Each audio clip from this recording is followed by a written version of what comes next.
Hello, I'm Anastasia von Sievers, and this is the Power of One podcast. And today we're filming our episode 10 at number 10, but not about politics, about mental health. Blending science, psychology, and holistic, we will be taking you through to your hidden potential to achieve maximum of your personal growth. Irena Tyshyna, she is the founder of Coda Gene. She is also co-founder of Psychology AI, a research project at Oxford University. Okay, let's meet Irena. Hi, Irena. Morning. Good morning. How are you? Please follow me.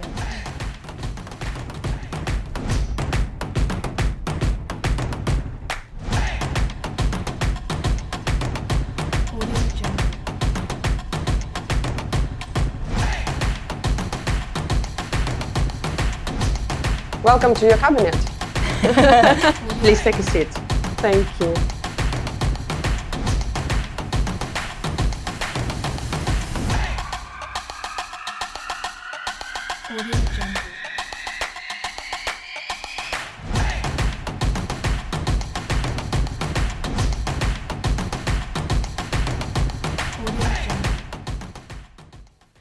And today we're filming episode 10 with Irena Tyshyna. Hi, Irena. Hello, welcome. Thank you for having us today. And tell me, please, about what is Coda Gene? Coda Gene is the practice I founded in 2018, which was basically an amalgam of all the knowledge, studies, experiences, personal let's say conclusions that I've put together over the years, because I've been in the educational sector since I was 18.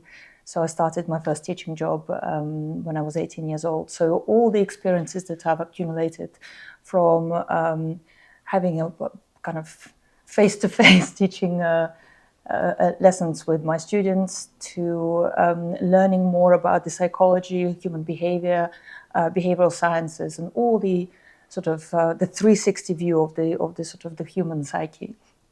So this is the practice that I founded in 2018, and I have two offices. One is here in beautiful number 10 Harley Street, and the other one is in Belgravia, which is a little more cozy, and although this room is also very, very cozy. So so the two practice addresses that I have, where I look after my clients and do seminars and talks. What is mental genetics? What is this? Because I remember when we met and you were talking about what you do, about mental genetics, about reprogramming DNA or brain cells or something like this. And I didn't quite understand clearly. I understand something on the surface, but deeply, to go deep, I need more like kind of clearance. What is this?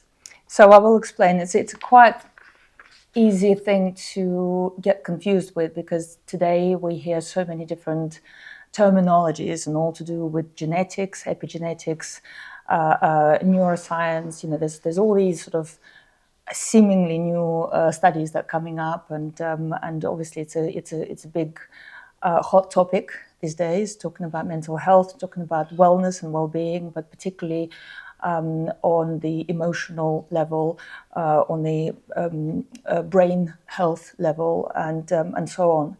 So mental genetics is effectively the inherited,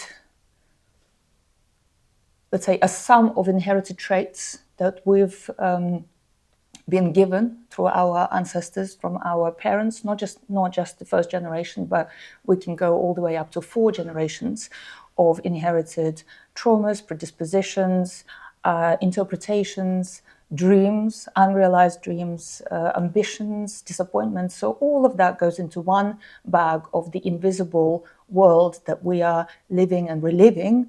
This is not necessarily something as easy to see as the color of your eyes or the height. or the texture of your hair. So, but however, these things are very much present, and even if you don't have a first-hand experience with a trauma or specific lesson or specific a situation, our body, our DNA still remembers that on a cellular level, and therefore we inadvertently become predisposed to having certain situations and certain experiences in our life as well. So, for example, how to make your dreams come true by using this therapy, and what is the difference between your therapy and the other methodologies? The other methodologies. I can tell pretty much. I can put together a very accurate picture, just like a forensic expert can arrive at the place of the crime scene and say, well, actually, there's enough evidence here for me to know exactly what happened. They don't need to have, they don't need to be witnessing a situation. They have enough knowledge and expertise to put together small pieces of puzzle to give a pretty clear and accurate description of what happened before you were even born. And so the main difference is it's a joint effort, mostly regular psychotherapy, any form of counseling. The majority of work is done by the client, by the patient, and sort of their discovery is done through a lot of talking and sort of self-reflection, I guess, and analysis. Here we can, we join forces, we work together. I help connect the dots, and you help me. You provide me with the dots, and I help you connect them. And so we can trace the lineage and the sort of the red ribbon of certain experiences that we've had, each one of us, because we all have our genetic code, akin an operating system on a computer. So the operating system is what creates and produces a specific result. And there's no way of deviating from it. Just like you go to the factory, you have a specific mold, and it can only produce that specific result. So to change the outcome, to change the result of that, we need to hack into the genetic code. We need to look at exactly what was the cause of that deviation away from the balance, away from look through the roots. To go all the way, to dive deep into the roots, dig deep, and highlight the points at which the tilt has happened, and then to correct that or eliminate it entirely for the body, if you have a physical condition, for the body to heal, for the mind to heal, for your emotional sort of well-being to realign itself, and to see a different angle to perhaps ages-old story of your family, family tree and family experiences. So this is how, but through correcting through correcting this, let's say, faults and tilts, just like you're tuning in a piano, one string can spoil the entire song. But if you know how to tune one string, then everything else, it goes back into balance, and you play a beautiful, harmonious live song. So it will help, for example, me Yes. to achieve my dreams. Yes, It's kind of, and it's also about like mental hygiene. I remember you mentioned this mental hygiene. So is it connected to positive thinking?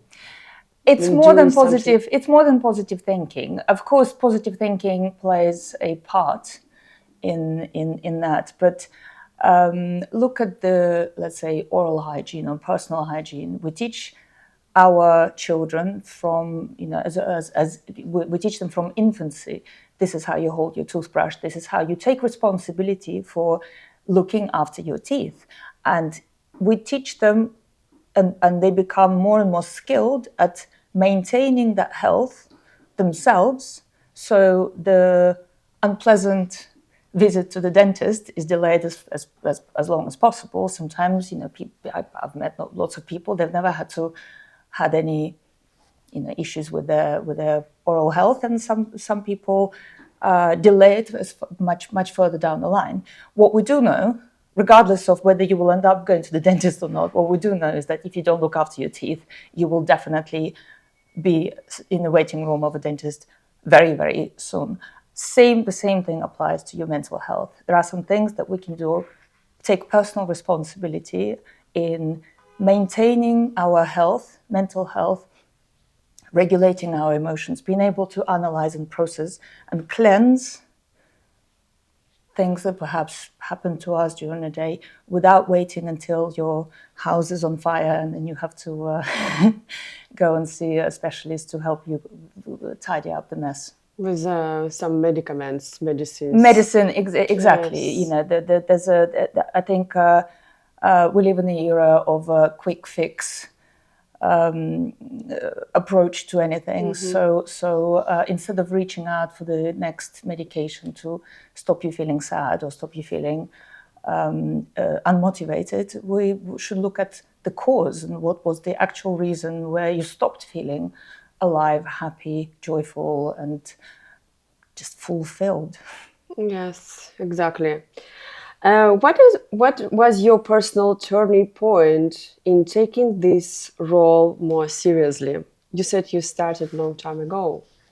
What was the turning point? I did. Well, I had many lives. My first degree is in music. I then had a quite meaningful career in TV and advertising, which also taught me a lot about human behavior, human psychology, behavioral sciences, and things that make people tick and make people connect on a more emotional level. There's a personal story, of course, because I have two, now almost grown-up children. My son is almost 19, my daughter's 14, and when my son was born, I had this clarity of vision where I realized that I have to do my utmost, kind of everything possible to make sure that I provide my child and children with the best possible, not just parenting sort of skills that I learned from my family, but also to give them a clean slate and give them the best, healthiest start in life by looking inwards and also acknowledging that there are some things that I could improve on to become a better parent, a better friend for them, and a leader, effectively, because you lead your children by example. If you could share, what has been your favorite story about your clients you've ever had, if you can share? Obviously, there's like a lot life-changing story. Life-changing. I will tell you my favorite story, and it's very personal on a number of levels, because this particular client was so resistant to accepting that change is possible. And this is something that we were taught when I was studying at the Institute of Mental Genetics. I was taught that there are no incurable diseases, there are incurable people. And so stubborn person. So there was a very stubborn athlete that I worked with, sort of started working on a performance coaching, and then in the middle of the conversation came up that there was a health condition which required him to take quite strong medication for the rest of his life. And when I mentioned gently and briefly that it is also possible to heal that aspect of his life, he protested and said that actually, this is for life, and the doctor said it's incurable, and he was very committed to being unwell.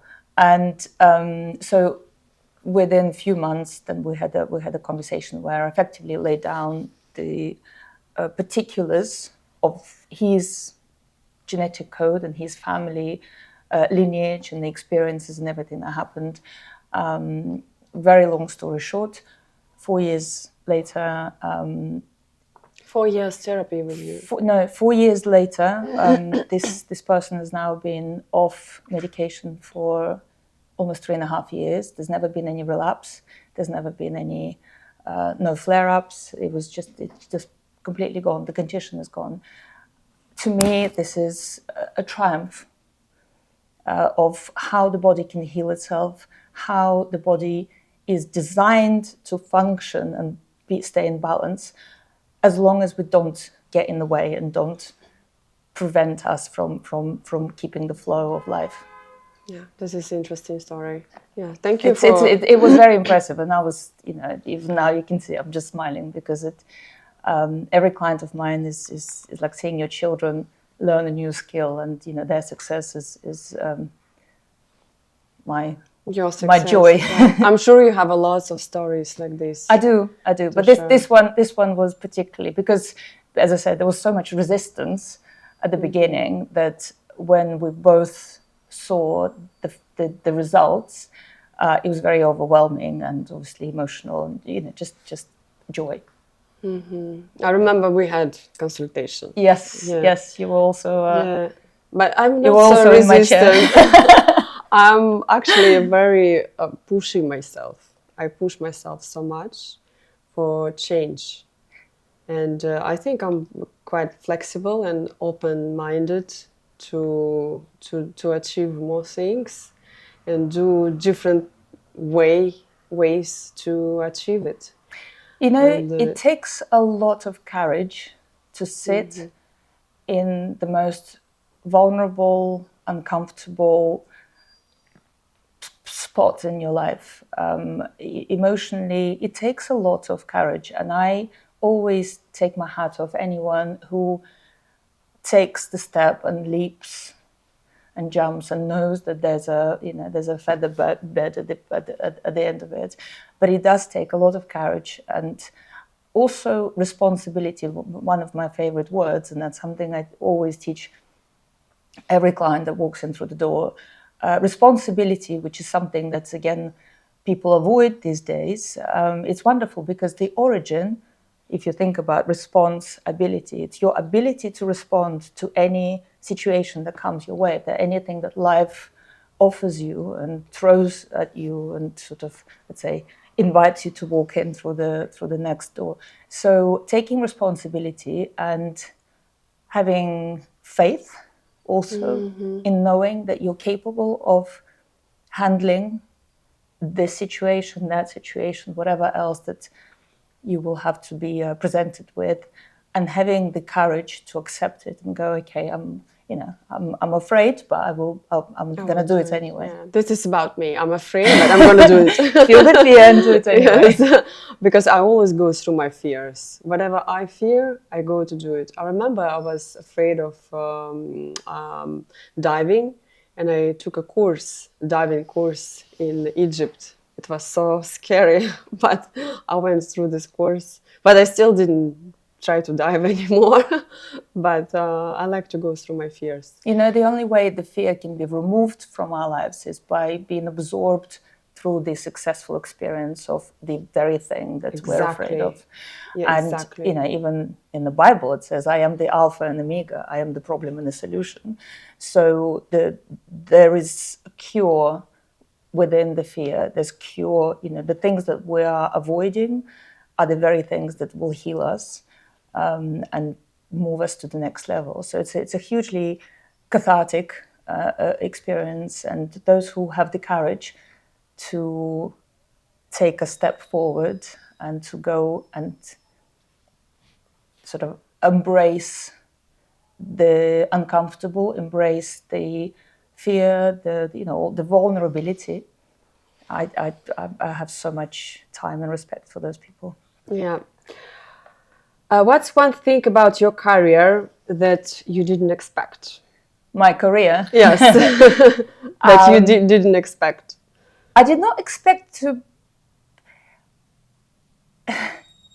I did not expect to be doing this professionally. I've always been fascinated by human nature and human behaviors and, psychology, emotions, what makes us tick, what makes us engage with the person that's sitting opposite you. I feel that I was almost pushed into doing this professionally because I've found myself talking to many of my friends simply, late nights and, boxes of tissues, discussing things and sort of wading through and going, okay, well, actually, there's almost a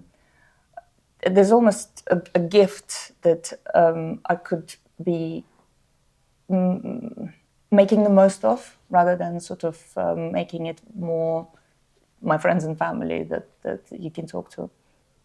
So I guess that was the biggest surprise. I did not think, as I said, when I was growing up, I thought I was going to be a singer. So music was my everything. Then I had 20 years in the advertising industry, which was very meaningful, very successful, very very good era of working and establishing yourself in the UK. So this is my ninth life, or however many lives I have. So that would be the biggest surprise. I know, as long as I know, you were modeling before. That's correct. Yeah, and acting. Yes. In participating in some movies. Yes. Right? Yes. What did you like the most? Your career now or your modeling and acting? They're very different. It will be unfair for me to say I like one or I don't like the other. They stimulated me in a completely different way. Modeling was fabulous fun. I raised my family and provided for them through my modeling career. So that was also very nice. But with the acting, I got to work with some of the sort of A-list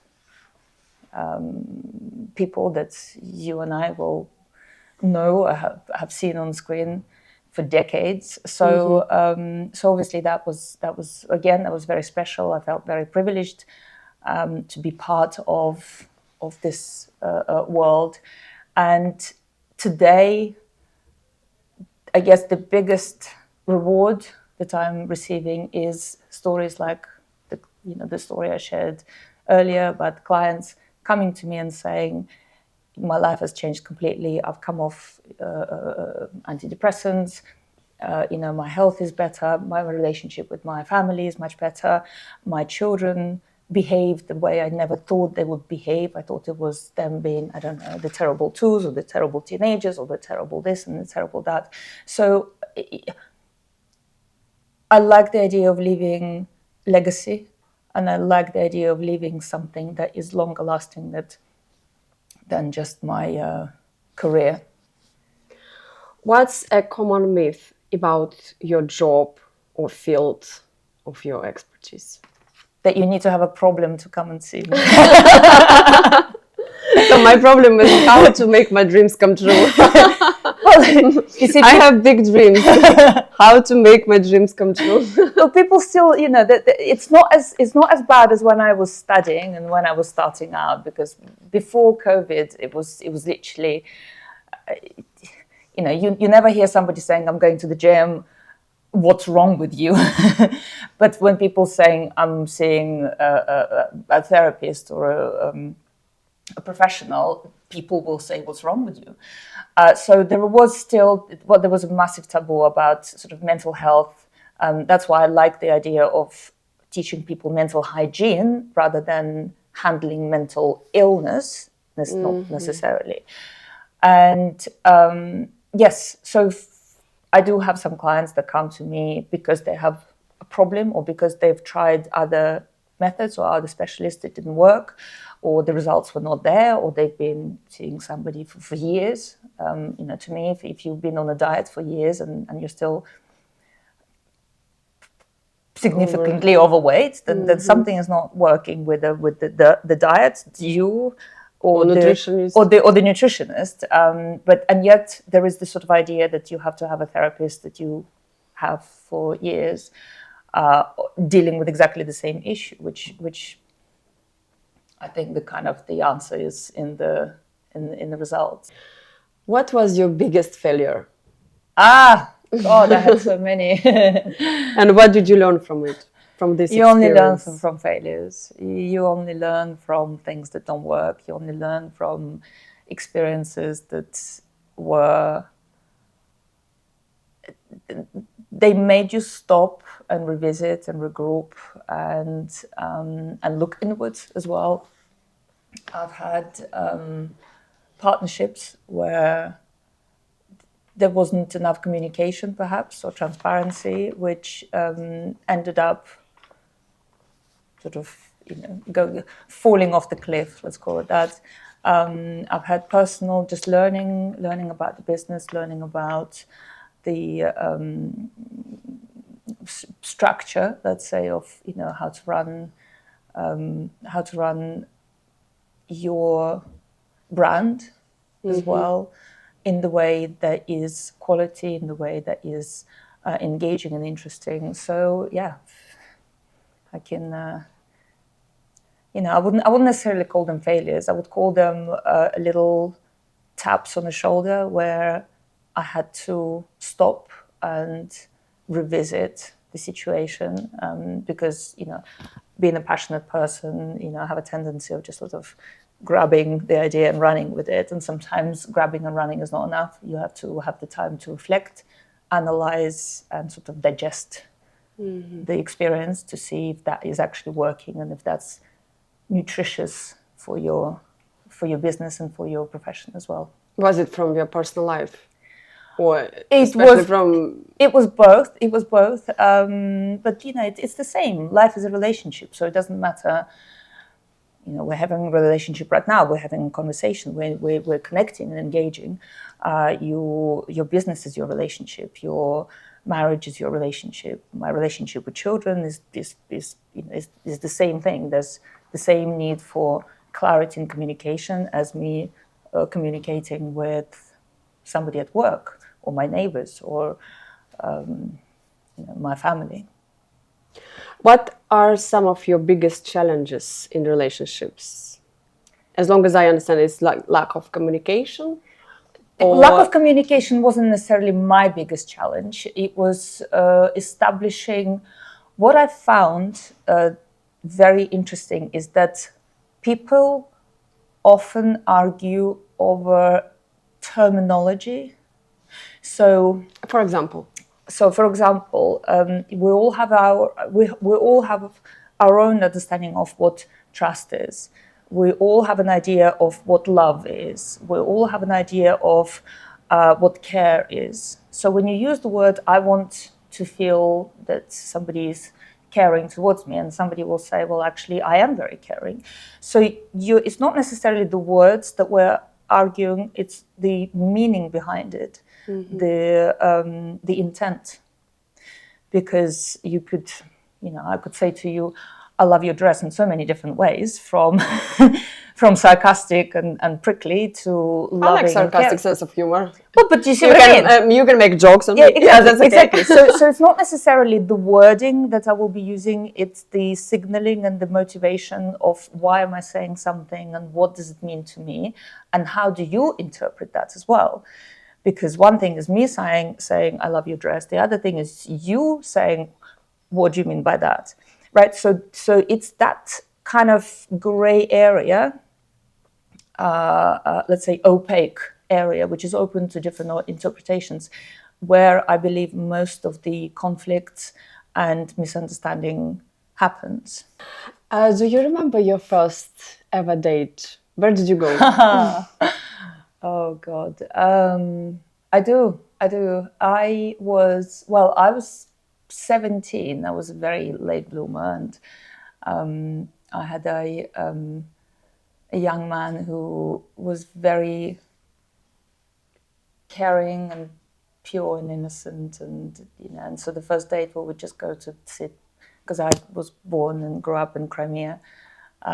So it was during the summer in Crimea, sitting on the beach, listening to the sea and watch the sun go down. Which part of Crimea?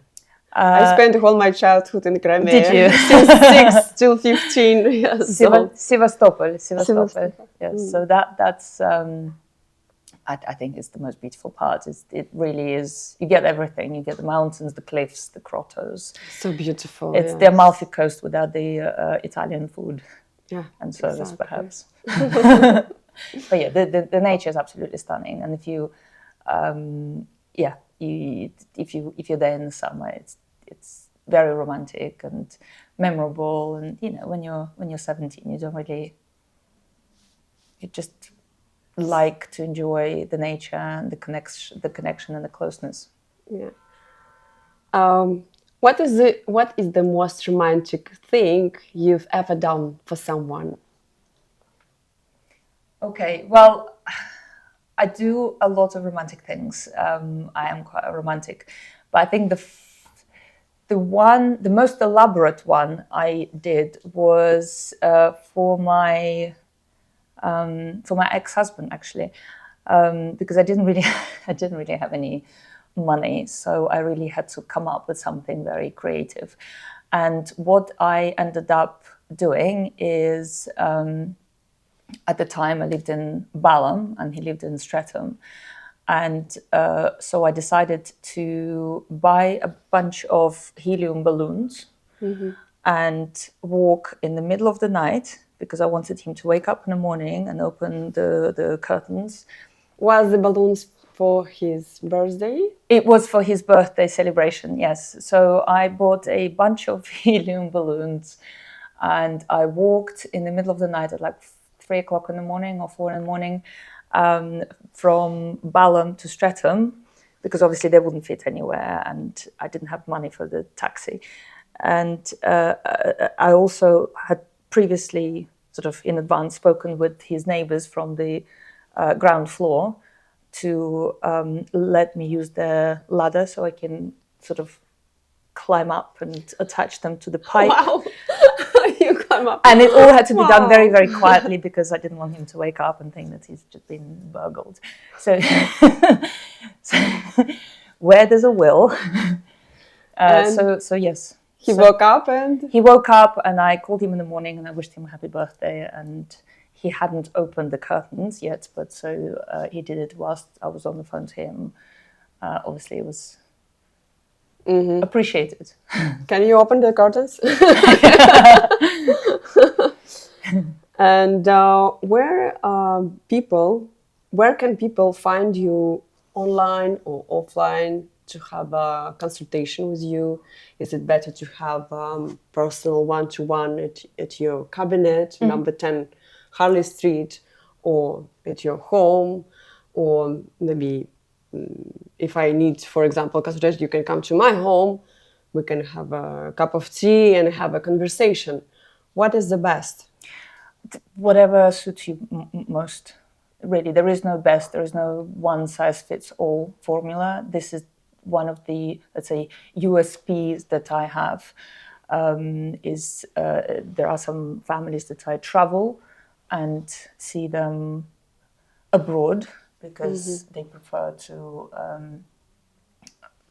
have their sessions within the sort of the comfort of their home, and because there's a family, it just makes a logistical sense as well. Obviously, I have 2 really beautiful addresses where people come and enjoy.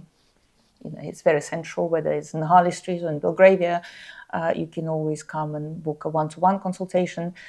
Those who live abroad or are traveling, there's always an online option that's also reasonably popular, although people prefer to have a one-to-one face-to-face consultations.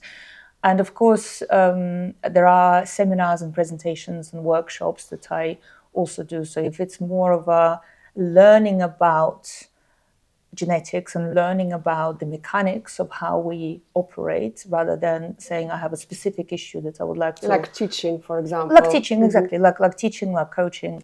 So yeah, so we have a variety of options, and it all depends on the personal approach.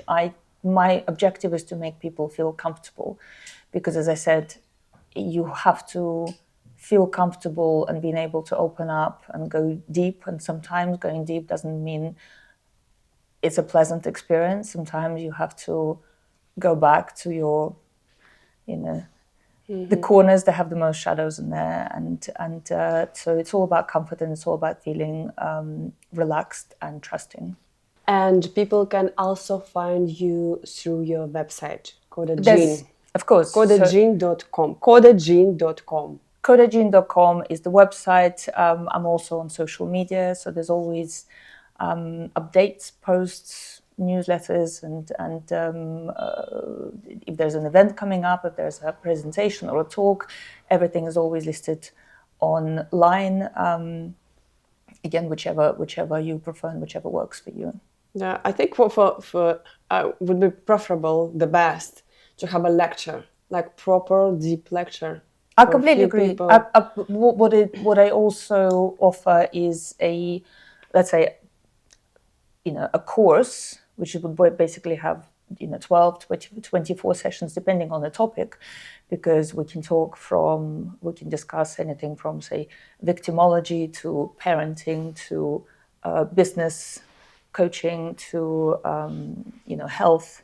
So depending on the topic, we could break down a big subject into smaller chunks where you learn, you apply your knowledge straight away, and you put it to practice, so you can see the results straight away. Thank you, Irena. This was a very, very hot topic, because mental health is very important right now. I think mental health is important whenever. It's just, I'm glad that finally mental health is coming out in the spotlight, and people realize that you could be eating your avocado salads all day long, but if you're not happy, if you're not feeling alive, and if you're not being fulfilled in whatever you do something. You have to do something. You have to do something with it, and for each person is a different approach. Right, 100%. Yeah, and that's kind of the uniqueness of this method, because it's bespoke method, right? For every person, it's bespoke. Yeah. So I am the only specialist who offers that in the UK. There are other experts that combine their sort of studies, I'm sure, with their own techniques. But what I have is this a blend of different studies, because, as I said, I've studied from classic psychology, child psychology, education, mental genetics. There's other holistic studies that I really wanted to give time and to investigate, to understand a bit more. So I actually have access to the 360 view of an individual person, and I'm also able to offer the language that they understand, because if you prefer speaking in a more spiritual way, I can kind of use the language of energy and all this sort of the finer matter. If you prefer a more academic language, we can talk about physics, we can talk about the laws of biology and neuroscience. So it all depends on the pathway that we find and establish for me to communicate my knowledge, and for you to absorb as much as you can, to apply that in your life. As you know, education is not what we've been taught, it's what we have learned. Yes, so exactly. it's very important. Yeah, it was very, very interesting. Thank you so much for opening up.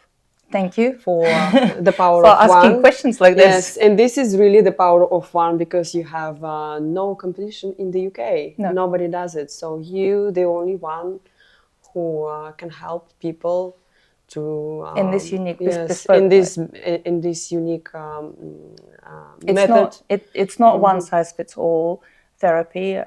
It literally is as unique and bespoke as one can get, because we're looking at your unique genetic makeup and the mechanics of your operating system. So get in touch with Irena, and any questions, any suggestions, please, you can follow under our video.